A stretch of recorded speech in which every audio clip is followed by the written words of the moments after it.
नई जो स्कीम बनी है उसमें जम्मू में पहले 37 सीटें थी, अब 43 हुई है, 43 हुई है। कश्मीर में पहले 46 थी, अब 47 हुई है। और पाक ऑक्यूपाई कश्मीर की 24 सीटें, क्योंकि वो हमारा है, हमने रिजर्व रखी है मान्यवर 24 सीटों को। इस तरह से पहले 107 सीटें जम्मू कश्मीर विधानसभा में थी, केंद्रीय अब गृह एवं सहकारिता 114 सीटें मंत्री हुई श्री है। अमित शाह ने लोकसभा में जम्मू और कश्मीर आरक्षण संशोधन विधेयक 2023 और जम्मू और कश्मीर पुनर्गठन संशोधन विधेयक 2023 पर चर्चा का जवाब दिया और इस बिल को ध्वनिमत से लोकसभा में पारित कर ली। दोस्तों, आपका चैनल ज्ञानदीप पर एक बार फिर से स्वागत है। आज हम एक बहुत ही महत्वपूर्ण बिंदु पर चर्चा करने जा रहे हैं, वो है जम्मू और कश्मीर से संबंधित आरक्षण संशोधन विधेयक 2023 और जम्मू और कश्मीर पुनर्गठन संशोधन विधेयक 2023। दोस्तों, प्रधानमंत्री की श्री नरेंद्र मोदी जी के नेतृत्व में लाया गया यह विधेयक जम्मू और कश्मीर की प्रगतिशील परिवर्तनों की कड़ी में एक और मोती जोड़ने का काम करेगा।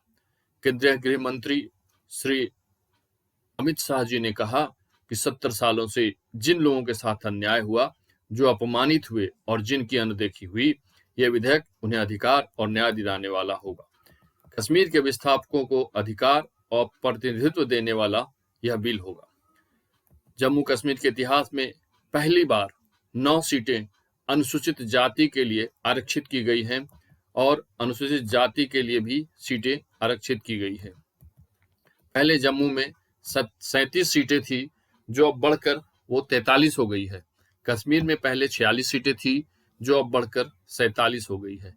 और सबसे महत्वपूर्ण बात इस विधेयक की ये रही कि पाक अधिकृत कश्मीर यानी पीओके के लिए भी 24 सीटें रिजर्व करके रखी गई है, क्योंकि गृह मंत्री के अनुसार भारत का ये मानना है कि पाकिस्तान ऑक्युपाइड कश्मीर भारत का एक अभिन्न अंग है और इसके लिए हम 24 सीटें रिजर्व रखते हैं। पहले जम्मू और कश्मीर विधानसभा में 107 सीटें थी, अब 114 सीटें हो गई हैं। पहले 2 सदस्य नामित होते थे, अब गवर्नर यानी राज्यपाल महोदय को 5 सदस्य नामित करने का अधिकार दिया गया। श्री अमित शाह जी ने धारा 370 समाप्त होने से पहले जीएसडीपी 1 लाख करोड़ रुपए था, जो सिर्फ 5 साल में दुगना होकर 2,27,927 करोड़ रुपया हो गया है। पहले जम्मू और कश्मीर में 94 डिग्री कॉलेज थे, जो आज बढ़कर 147 हो गए हैं। आईआईटी, आईआईएम और 2 एम्स के अलावा जम्मू और कश्मीर पहला राज्य बना।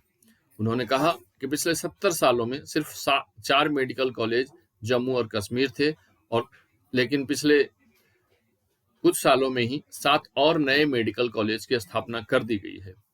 12 नए नर्सिंग कॉलेज भी बनाए गए हैं।